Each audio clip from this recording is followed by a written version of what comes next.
Hello, and welcome to the Logistics Management Podcast Series. My name is Jeff Berman. I'm Group News Editor for Logistics Management Magazine and also the Peerless Media Supply Chain Group. Today, it's a real pleasure to welcome Mark Baxa to our podcast.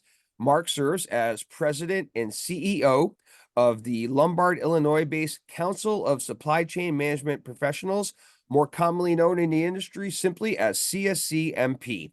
Mark was voted into his position in June of 2022 by CSCMP's board of directors and its officers, and he previously served in the position in an interim role before getting the formal president and CEO tag. Over the course of his career, Mark has held various roles, including sales, customer service, logistics, distribution, and global trade operations and compliance. He has also served as vice chairman of the St. Louis University Center of Supply Chain Excellence, and he co-led the Executive Global Supply Chain Certificate Program and is also an adjunct professional instructor there. Mark also completed a 4-year term as global board member for WE Connect or We Connect International, consistent with his belief in the value diversity brings to the supply chain. And he has also facilitated supply chain policy development at both the EU and U.S. federal level, and has taught executive courses at the university level and speaks at many global industry conferences. Hey, Mark, welcome to the podcast. Well, thank you, Jeff. It's great to join you and your listeners today. I'm honored. It's a real honor to have you. So thanks for that. Mark, we'll start with sort of a top level question, if you will, and that simply would be, how when you look at sort of the current supply chain and logistics landscape, what are some of the things that are top of mind for you? What are the key things you're seeing, noticing, observing, etc.? Well, one thing that stays the same is that change is always happening when it comes to supply chain. And we find that supply chain leaders and just the community of supply chain practitioners worldwide are continuing to think about ways to adapt and triage current day problems while at the same time looking on the road ahead to do things better, faster, more accurately, and certainly serve customers better. So those things continue to stay in vogue. But underneath that, you think about the iceberg and you can see a little bit above the water, but a whole lot of below the water, right? And what's happening today is the external forces continue to create a lot of pressure on supply chains in terms of the geopolitical challenges we see. Certainly, weather-related incidences are having an impact, specifically currently in the United States, but other places around the world. We're also challenged by a number of different things that are really facing us from the rapid expansion and growth of artificial intelligence and machine learning and the adaptation of these technologies. We're also really faced with a lot of, I would say, opportunities. So problems, but opportunities in the way the workforce is deployed and utilized and the human resource element of what we need in the supply chain. And the frontline workforce is becoming more and more of a topic of conversation as really talent is becoming and has maintained itself as a high concern, but also an opportunity for management within the supply chain. So there's a lot of things going on. But I would kind of envelop all of this in the fact that supply chain is everywhere. In order for it to be everywhere, we must adapt. We must adopt and we must learn, each and every day. And we cannot stop learning. We can't stop innovating. But in the end, in order to do that, we have to remain a certain kind of, if you will, prioritization around core competency and capability building as we learn and grow, not only as individuals in our own careers, but what our chiefs of supply chain are telling us is that all tides must rise. The core competency and capability of supply chains are completely top of mind from each organization we work with. It's a 100% watermark right there. So we're clearly in a place that we can help and certainly support that effort. But that's a snapshot of what I see happening in the supply chain. And there's a lot more we can talk about as you get into some of the more detailed questions I think you'd like to talk about, Jeff. But that's the current snapshot I have. No, absolutely. And interestingly enough, Mark, you touch on quite a few things that were covered at last month's CSCMP Edge conference in Nashville. I was there as I always am every year. And once again, it was a very, very interesting, detailed educational conference. Obviously it's still all fresh in our minds. It was only a couple weeks back. What was your take on Edge this year? What in for you were the key takeaways? How did you, what was your, I guess, view of Edge looking back now?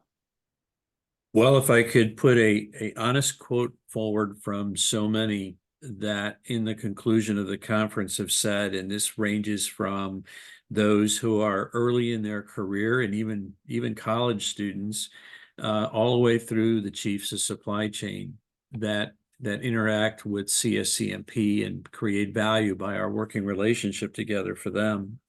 What they said this year, and it's a new mark. I think a new line in the sand has been drawn, and it's a culmination of all the great effort and work that went into building this conference, as it is every year. We stand on three pillars. One is the academic community. This is where they come and interact more so than any other association. Secondly, the practitioners, and of course, the service providers that enable practitioners or BCOs to really do what they need to do each and every day. And the overall feedback that we received is I have a lot of choices, and I'm paraphrasing now, but we have a lot of choices in terms of conferences. Some of them are from for-profit companies, and others are other associations. And by far, this has been the most impressive and the most comprehensive conference I've attended in a long time. Okay. And that's the goal. That's really the goal, Jeff. And I'm sure you have your own opinion and observations, and I'd love to hear it. Just candidly, I mean, just tell me what you think. But the 100 sessions we put together, the diversity we used and applied towards our view of general sessions and the leadership that was there, everything from a high school teacher as part of a women's leadership forum panel to Roberto Azeas, who came from Mexico, now leads Mattel's supply chain, to Fawn Weaver, just tremendous as CEO of Uncle Nearest Bourbon, just all of the things that we put together in a comprehensive view. There is no question that the Edge Conference is the model everybody else tries to imitate, but there's only one truth, and that is the Edge Conference itself, because we're unbiased as an association, and we are here to develop and educate and create a networking environment for supply chain professionals throughout their career. So I'm so proud of the volunteers. I'm so proud of the speakers, and certainly the staff of both Agile Business Meeting Events and CSCMP that put this together. There's always things we can improve. Hey, we can put more coffee on the floor and create a better breakfast environment and those kind of things. But we don't come for those things. We come to learn. We come to get educated. We come to really leave the conference unrecognizable with the knowledge that we now have. And that's our goal. So Nashville treated us great. We love the Gaylord Marriott properties, and the 2,000 plus attendees that were there, I think, walked away with something really fantastic. So I couldn't be more proud. Yeah, absolutely. I don't have a ton to add. As I mentioned, I attend every year, and I always come back with a full notebook, things to ponder, things to report on, uh, great networking connections, opportunities, etc. So, for selfishly speaking, it meets my needs every year, and I do tend to spend most of my time there at the transportation track session. So that's Sure. again where I was most of the time this year. Um, so and you had mentioned it. You had mentioned college students a moment ago, and once again, especially notable in recent years, Mark, there were a fair amount of there's always an increasing number of younger attendees, which is good to see and obviously notable. So the actual question here being, do you think in a way that sort of reflects how more young people are actually and actively getting into supply chain and logistics as a career path? And also, what is your role? What is CSCMP's role in helping to facilitate that? Well, first, I'm pleased the observation that you made. Back to 2015, I took a group from my company with me to the conference. I'll just tell you the story really quickly. And someone I just really loved on our staff, just so engaging and really eating up everything supply chain. And Maria said to me while we were recapping before we left San Diego, California, and headed back home, She said everything was great, just piled on all kinds of, all kinds of things she experienced. And just, the whole team of the company was, great interaction. We just made it, it was the right place to be. And she said, but Mark, where are all the women? Now that was back in 2015. And I just kind of Right. sunk into my chair, right? Yeah. Yeah. But yeah, so what you see, things are changing. The workforce is evolving.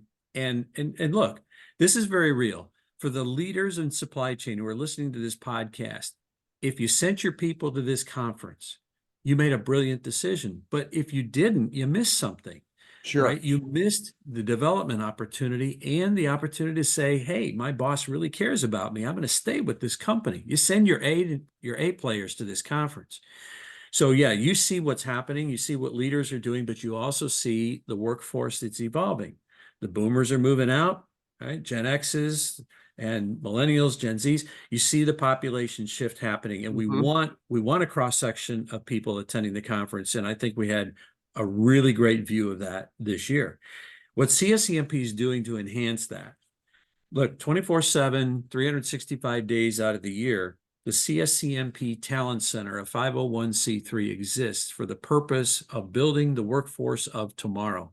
And there's a Hmm. lot more I could say about that. Where are we headed? We're headed into high schools and teachers that are now teaching supply chain in the business departments of high schools. And we are going to dominate this space. Why? There's 27,000 high schools in the United States alone, Jeff. And of that 27,000, there's 8 million graduates every year. And let me go on record by saying, on behalf of our members and future members and everybody listening, is I want to help you get your unfair share of those 8 million folks every year that Right. graduate into your Right. supply chain, right? Yeah. That's our goal. Because when we go together, we solve a big problem together for a lifetime. But if we go by ourselves, we're solving a problem for a day. Yeah. So I want people to join that crusade.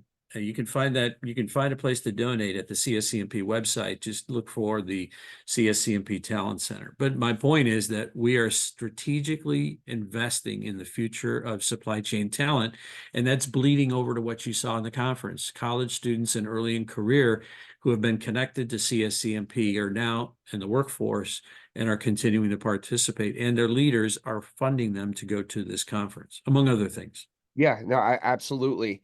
And just as I guess as a follow-up in a way there, before we dive into some more industry specific topics, Mark, you guys have such a wide range of members, whether it be academics, shippers, carriers, 3PLs, technology services providers, among others. So there's a kind of a big one size fits all almost thing, because you're not just for you're not just an organization for one industry, one mode, etc. um with such a wide range of members, how do you kind of have a collective focus when communicating with and collaborating with your membership? I know that's kind of a long-winded question, but yeah, That's a great question. yeah. It's a great question, but it actually is a short answer. The short answer is it's representative of the ecosystem of the supply chain. Everybody you mentioned in every profession or industry vertical within supply chain that you mentioned, whether BCOs, shippers, service providers, 3PLs, logistics partners, technology, academia, right? Those coming in as students and those leaving as retirees giving back. That whole ecosystem is represented by CSCMP, and that makes the sum of the whole of the supply chain. That's the answer. In terms of bringing everybody together, what's unique about supply chain is everybody wants to learn about everything they possibly can. You must be intellectually curious, and if you are intellectually curious, you will prosper on the road ahead. Coming out of COVID, and I'm not going to talk about COVID, right? I'm just going to talk about coming out of COVID. What people said was, why is it the answers seem to be outside my company as I tried a solution for what I'm facing each and every day? I go to bed on Monday, and Tuesday something else is facing Yeah. me, and I got to go outside to find the answer. Look, the bottom line is you can't stop learning, and you must have an evolving learning organization. And when everybody comes together, we come together with one purpose: contributing to the learning and taking the learning. Each and every member is looking for that. And that's what makes it, that's the beauty of the supply chain. Okay, understood. Well put. Um, in looking at the supply chain, unfortunately, it took a global pandemic to get people to really know the inner workings of the supply chain, if you will. And fortunately, the pandemic is now firmly in the rear view mirror. But with that said, uh, how do you think the role of the supply chain professional has changed perhaps over the last 4-ish years, going back to the onset of the pandemic, aside from, the raised profile of supply chain in general? Well, supply chain as a whole, and I'm speaking about professionals in the supply chain, whether you're transacting or giving technology services or providing, insights on how to lean out your supply chain or become more resilient, all of this, what's come out of it is that um, there's a great reset inside of this. All right. So the reset coming out of COVID put us in a place where things that were talked about and few companies studied and understood, now more of us are. So we are looking for value added redundancies. We're looking for modes of resiliency and opportunities for resiliency by collaborating deeper with our service providers. There's been a shift in those inside of that ecosystem of, if you will, service provider and BCO or shipper. Yeah. It's been required because the old trusted relationship I had may not be the one I need in the future, because you may not have the ability to do what I need. On the sourcing professional side and procurement, probably the biggest change has occurred there, and here's why. So we learned what multi-service providers provide from a benefit perspective. We also learned that if we didn't understand the pipeline feeding those multi-service providers that I purchased from, I might have crippled my own organization by not having that knowledge and created the necessary transparency. Case in point is, you think about a 3-part program that was put together involving 3 different service providers to provide the same commodity. In the end, that middle distribution was buying from the same manufacturing plant. All of them were. So when that manufacturing plant shut down, what you thought you had in balance, 3 different sources all dried up the same way, because they were all buying from the same factory to supply you the same part. So the sourcing business inside of supply chain has changed dramatically, and it has driven the chief supply chain strategy. It has also driven the CEO strategy, because it's a top to top conversation now, more so than ever, about transparency and the risks and also the resiliency that you can create for my organization. Transportation has changed. Everybody has shifted the way we look at business. Our public-private partnership, and I want to get this point across, and I don't mean to draw this out, Jeff, too long, but I'm just going to say that CSCMP has taken an active position, not in advocacy. We are not a lobby organization, but because we have an abundance of research and unbiased product, we are now supplying that to our federal officials. We want them to make better informed decisions. I was personally involved with Jeff Gold from NRF and other organizations to help resolve the East Coast Challenge, the West Coast Challenge, and the railroads by making sure the president was paying attention, right? So public-private partnership is really important, and the things that we do today have really shifted. So that's a part of what we're thinking about on the road ahead as well, is how do we influence? So the whole ecosystem of supply chain and the way we work with one another has shifted in a different way. And that's also created a different learning environment and a Yes. need for different information. Okay, that's terrific. Great feedback there. And, I just wanted to touch upon a few key themes that I certainly picked up on at the conference. Although I was in largely transportation sessions, as I mentioned, the topic of AI, or artificial intelligence, was prevalent. Um, and I'm just curious what you're seeing or hearing from your membership, Mark, simply about the impact of AI on supply chain operations, perhaps both now and into the future. How do you view that from the CSCMP purview, if you will? Our members tell us this is very real, and as much as we can learn and as fast as we can, please give it to us. That's number one. So we're on the forefront of doing that, whether it's articles we publish in our magazine, Supply Chain Exchange, or it's the research that we do, the connected tissues of our organization, webinars, et cetera. We're doing it as much as we can. And of course, there was a fair amount of it at Edge that was presented by Carney and Google and others. This is very real. and the opportunities for supply chain to become that much more efficient and effective at what we do in satisfying consumer demand, right product, right place, demand forecasting, as well as, improving that, and just, the whole machinery aspect of predicting analytics and when something's going to fail, all these kind of things. I mean, it's limitless. It is the coolest thing. I hear people talk about the risks associated with it, and there's always bad actors. And you know what? Shame on them. Shame on them. But I don't want to dwell on that. What I mean by bad actors is those that will turn around and use this to steal, and, the things of cybersecurity concerns, and we could go on about that.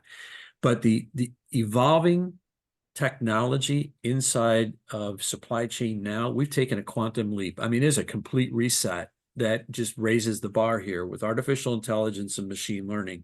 We're now starting to see learning robotics as a part of assembly lines. I mean, humanoids, right? Yeah. And the vast improvement in their ability to even power up and stay powered. It's incredible what's happening. So this is going to change supply chain dramatically into the future, and it's going to lead to levels of efficiency. But I'll say this, the human will not be replaced. The human role will change, but it will not be replaced. Yeah, no, that's a really interesting takeaway there. Absolutely. Another key theme I picked up on, and I've been writing about quite a bit for more than a few months, is simply the increased presence of cross-border logistics and operationally speaking, and manufacturing wise too, between the United States and Mexico. Um, Obviously, it's fair to say, to borrow a baseball term, now that we're almost at the World Series, there's still kind of in the early innings, if you will. How do you sort of view what's happening there as we view the U.S. Mexico sort of emergence interaction? But let me first by saying that we call this the global supply chain for a reason, and that is we're global. And where we can create a better pattern of success for society, we're going to aspire to achieve that. And the reshoring effort in Mexico is alive and well, and it's very strong. And there's a lot of people working to enable that, and there's a good reason for it. There's an abundant workforce. It brings technology and manufacturing much closer to the United States, if that's the market they want to serve. And it also enhances the economy of Mexico, and it gives business a lot of latitude. So the USMCA, formerly NAFTA, allows a Yep. lot of this to happen, right? Mexico's now the #1 exporter to the United States. It will be again 2 years in a row. It was last year in 23. It will be again in 24. And a lot of reasons for that. So our members are actively taking part in this at many different levels. We see and hear about the move to go to Mexico for these very reasons. And I don't think it's over, and it's going to continue to grow. And part of this has been driven by a shift out of China into Mexico, where Hmm. manufacturing has become more near sourced, right? As well as the tariff-free benefit of producing genuine origin goods that come within the USMCA community of countries between Canada, the US, and Mexico. So I look for this to continue, but it's hot right now. It certainly is. No, 100%. And just two quick ones to wrap up here, Mark. One being, what things will you be paying close attention to in the supply chain heading into 2025? Well, Yeah. first and foremost, we're a short 4 weeks away, not even 3 weeks away from an election. Yep. And I don't think either party will shift in a large way, the tariff patterns that we see in place that were put in place by the previous Trump administration and upheld by the Biden administration as Yes. we look at a Trump-Harris scenario. So you can expect those to stay for a period of time. Where I also think there's a need for businesses to keep a really close eye on what's being said and will be done, because it's likely to happen. So there's areas of perhaps watch outs. We just talked about the reshoring initiative into Mexico. Part of that might be peeled back just a bit if USMCA becomes renegotiated. So that's an area to watch. But I'd say the geopolitical landscape is first and foremost very important on a world stage, not just the US and Mexico, but on the world stage as a whole, as we look at the superpowers, the actions those superpowers are taking on the global landscape, and the protection of the supply chain to do things it needs to do, the freedom to operate. So I think the second piece will be thinking hard and fast and continuing to do it regarding resiliency. And that is, how do we protect what we need to protect in the supply chain so that we can continue to do the things we need to do? And that's a mouthful, and it's different by industry and it's different by company, but Yeah. resiliency will be a big deal. I'd say the third piece is the economy, inflation, and cash availability for investment. And then a fourth will be the introduction of further new technologies along the front of artificial intelligence and machine learning. And fifth, and not necessarily in this order, underneath the geopolitical. Geopolitical, I do think, weighs heavily, right? But finally would be just talent and the upskilling of talent and the continual work on developing talent. And that's why CSCMP exists, and we're here to help everyone do that. Yeah, absolutely. And you kind of answered a lot of the things I was in a way for final question, but I think it still is valid just in terms of if we were to look out say 3 to 5 years, Mark, what would be some of the big things or efforts or initiatives within the supply chain that you would like to see underway or at least being heavily considered or discussed at that point? I know that technology probably weighs heavily into those things, but I'd like to hear your thoughts. So let's conclude this way. If it's not apparent and if it's not visible yet, I think everyone on this listening to this conversation should try to access the latest report that we just released on the electrification of the supply chain and a path forward to achieving success. On the future and the road ahead, we're going to have an increasing amount of dependency on the electrification of the supply chain. And that comes in many forms, from EVs and autonomous vehicles to robotics to the use of artificial intelligence, powering operations. You know, we build these large warehouses and they're continuing to grow everywhere. And many key logistics hubs, we need power for that, right? In our very existence, we even need electricity to run electricity. So I'd say that the evolution of what's going to happen in supply chain will create further demand as we think about technologies on a broader scale. Super exciting time for supply chain. So definitely, 3 to 5 years from now, I see a higher level of humanoids and robotics and cobots working alongside of humans in manufacturing, more so than we ever have.